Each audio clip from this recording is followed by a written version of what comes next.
I'm a stranger, unwilling and able to do what you want. You think I'm a thinker, but I'm just a singer. All messy and pretty, just making believe. Anglo Saxon Age. Welcome back to our channel, Learn with Devon. This is the second video of History of English Literature series. Dear literature enthusiasts, today, we embark on an exciting journey into the captivating world of the Anglo-Saxon age in English literature. From heroic warriors to epic poems, we'll explore the rich tapestry of this influential era. So, let's dive in. The Anglo-Saxon age, also known as the Old English period, spanned roughly from the 5th to the 11th century. This period holds great significance as it marks the beginnings of English literature. It emerged after the fall of the Roman Empire and lasted until the Norman conquest of England in 1066. First, we will learn the historical background of Anglo-Saxon age. Historical background. To understand the origins of the Anglo-Saxon age, we need to go back to the migration of three Germanic tribes, the Angles, Saxons, and Jutes. They sailed across the North Sea and settled in what is now England. These tribes played a vital role in shaping the language and culture of the region. During this period, manuscripts were meticulously handcrafted by monks in monasteries. These beautifully illustrated works preserved ancient tales and religious texts. The most famous of these manuscripts is the Beowulf, an epic poem that showcases the heroic nature of the Anglo-Saxon culture. Mead halls were the heart of the Anglo-Saxon society, where warriors gathered to celebrate, exchange stories, and showcase their bravery. These halls were a source of inspiration for many literary works, including Beowulf. Now, let's delve deeper into the literature of the Anglo-Saxon age.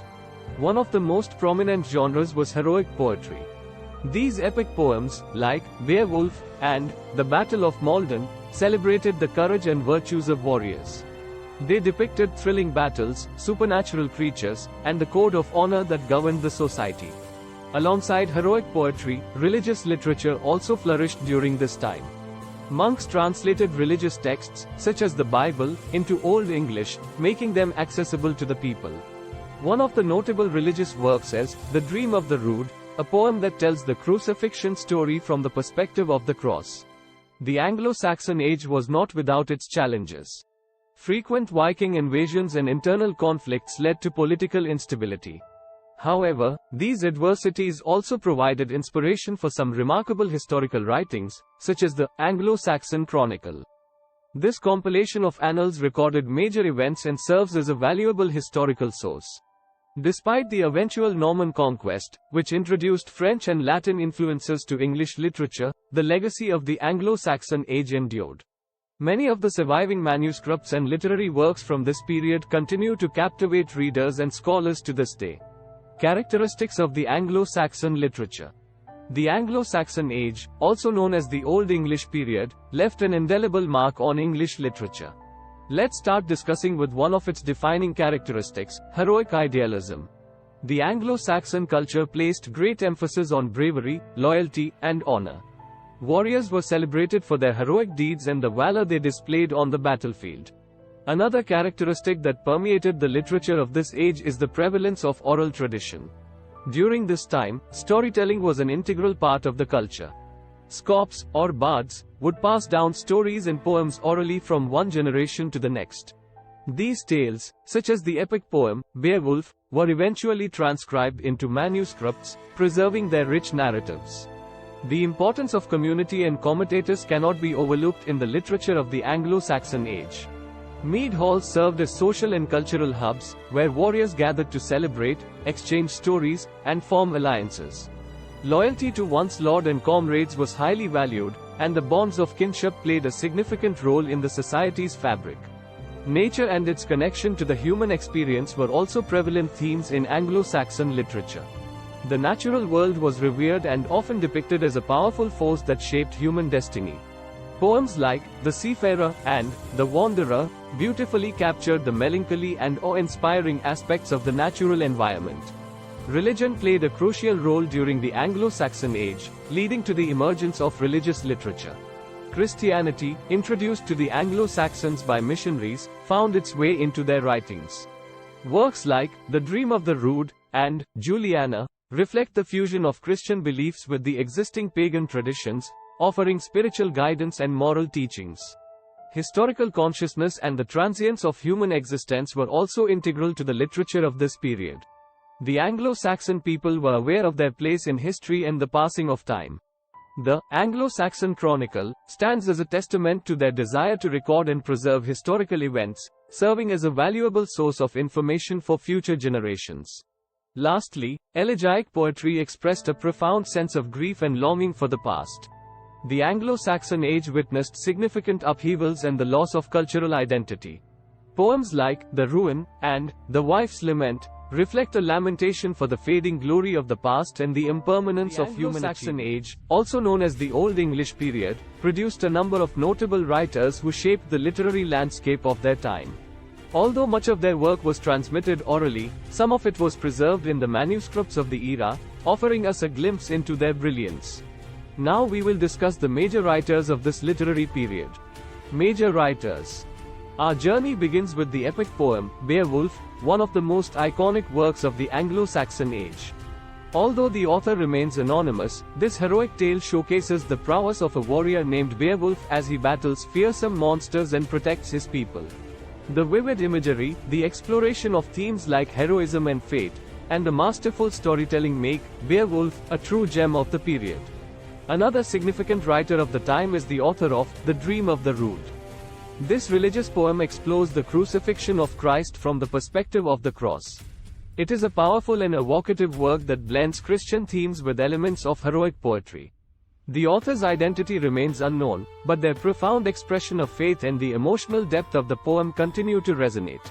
Next, we encounter the poignant poem, The Wanderer. This elegiac work reflects the transience of human existence and the melancholic longing for a lost past.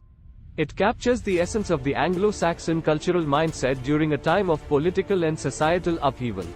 Though the poet's name is lost to history, their skillful use of language and profound reflection on life's uncertainties make The Wanderer a standout piece of the era. Turning our attention to heroic poetry, we come across The Battle of Maldon.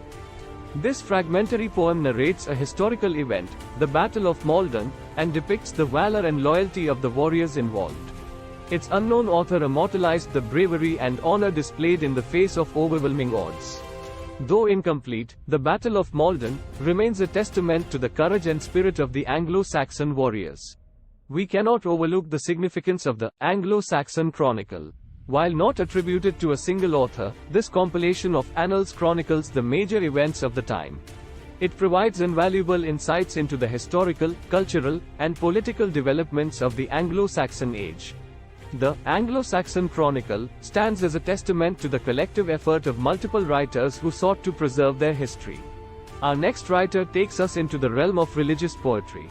Meet Cædmon, a humble cowherd who is believed to be the earliest named poet in English literature. His work, Cædmon's Hymn, is a testament to his deep spirituality and his ability to express his devotion to God through verse. Although his other works are lost, Cædmon's contribution to religious poetry is significant. Moving on, we encounter one of the most renowned figures of the Anglo-Saxon age, the Venerable Bede. A scholar, historian, and monk, Bede's most celebrated work is the Historia Ecclesiastica Gentis Anglorum, or the Ecclesiastical History of the English People. This historical masterpiece not only chronicles the spread of Christianity in England but also offers insights into the cultural and political landscape of the time. Our journey continues with King Alfred the Great, a monarch known not only for his leadership but also for his contributions to literature. Alfred the Great believed in the importance of education and translated several significant works from Latin into Old English. His translations of historical, philosophical, and religious texts helped preserve knowledge and make it accessible to a wider audience. Next, we encounter Wulfstan, an archbishop and prolific writer of sermons. Known for his passionate and engaging oratory, Wulfstan's sermons addressed moral and ethical concerns of the time. His works, such as Serma Lupi ad Anglos, or The Sermon of the Wolf to the English, highlighted the need for social justice, the dangers of vice, and the importance of Christian virtues. Lastly, we delve into the writings of Asa, a Welsh monk who served as a tutor and biographer to King Alfred the Great. Acer's Life of King Alfred provides a detailed account of Alfred's life, reign, and achievements. This historical biography not only offers insights into the character of Alfred but also serves as an important historical document. And that concludes our exploration of the major writers of the Anglo-Saxon age in English literature. From the religious poetry of Cedmon to the historical writings of Bede, Alfred the Great, Wulstan, and Acer, their contributions have shaped the literary and cultural landscape of their time. Join us next time as we continue our journey through the captivating world of literature. Until then, keep exploring the realms of storytelling. Thank you for watching.